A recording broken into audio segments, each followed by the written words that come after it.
Bahwa saya dalam waktu sebulan bisa mendapatkan 100 sertifikat training ataupun seminar ataupun ya pelatihan lah.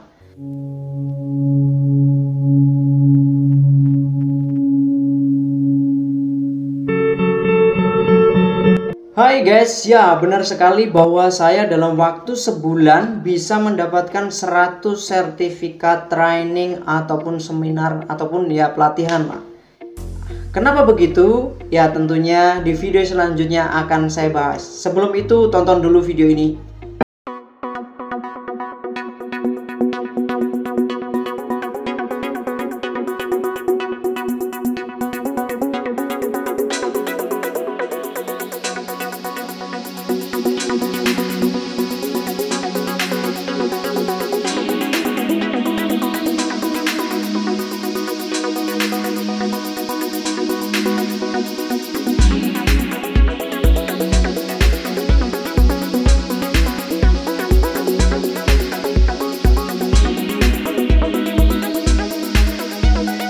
Yang memang mau coba menu baru.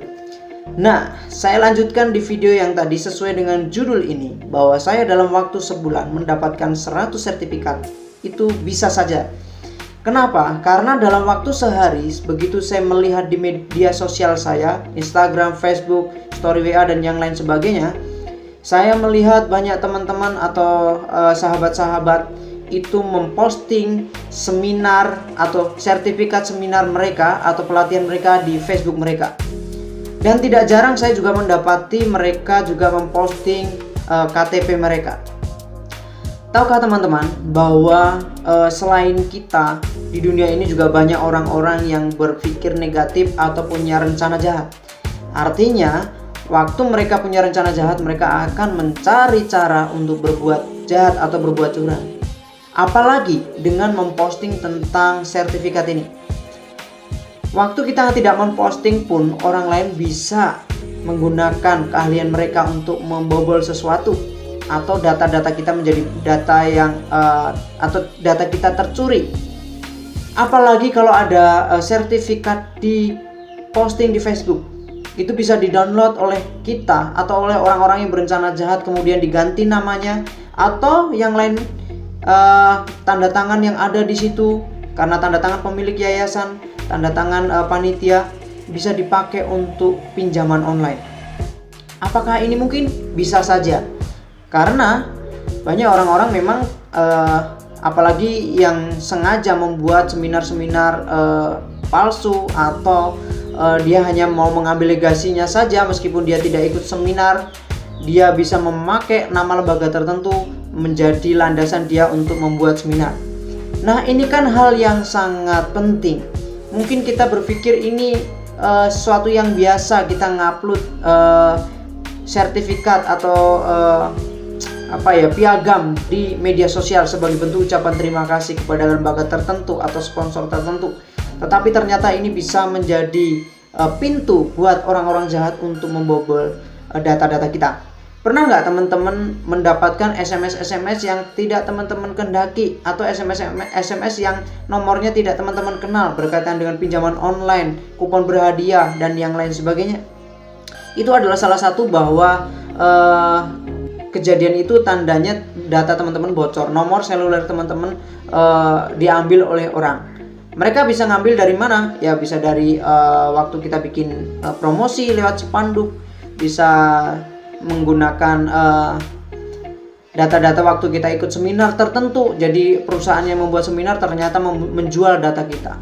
Sebenarnya ini menjadi rahasia umum bahwa ada juga lembaga-lembaga tertentu atau bahkan kelompok-kelompok tertentu yang bisnis mereka adalah menjual data. Misalnya nih, teman-teman tiba-tiba mendapatkan SMS atau WA dari misalkan Shopee atau Lazada mungkin, yang teman-teman nggak pernah belanja di situ. Nah, itu salah satu tanda bahwa data teman-teman dijual oleh orang tertentu kepada perusahaan tersebut. Ya bukan salahnya perusahaan itu, tapi ya karena orang lain ada yang berbuat curang menjual data teman-teman dan mereka mendapatkan banyak keuntungan dan teman-teman menjadi sasaran pasarnya. Ya mungkin itu sesuatu yang tidak merugikan sih, tetapi itu adalah tanda bagaimana data kita itu penting untuk dilindungi. Misalkan nih di dalam sertifikat itu ada nama ketua yayasan atau direktur suatu perusahaan, kemudian tanda tangannya di scan atau di screenshot, kemudian ditaruh di surat pernyataan hibah misalkan, atau di dalam cek rekening mungkin, atau di dalam hal lain pinjaman online mungkin. Kan jadi kasihan karena gara-gara kita ada masalah yang sebenarnya orang itu tidak pernah lakukan dan akhirnya mereka malah mengalami kerugian. So, buat teman-teman yang masih mengupload data-data pribadi atau data-data perusahaan ke media sosial, saya harap teman-teman supaya lebih bijak, supaya kita tidak menjadi penyebab bahwa data-data perusahaan tertentu bisa bocor gitu. Jadi video singkat ini kiranya membuat kita semua menjadi pemegang Android atau pemilik akun media sosial yang lebih bijaksana, dan biarlah kita tidak menjadi penyebab terjadinya suatu kejahatan. Oke, jika teman-teman berminat silakan pesan menu baru di video yang selanjutnya. Bye bye.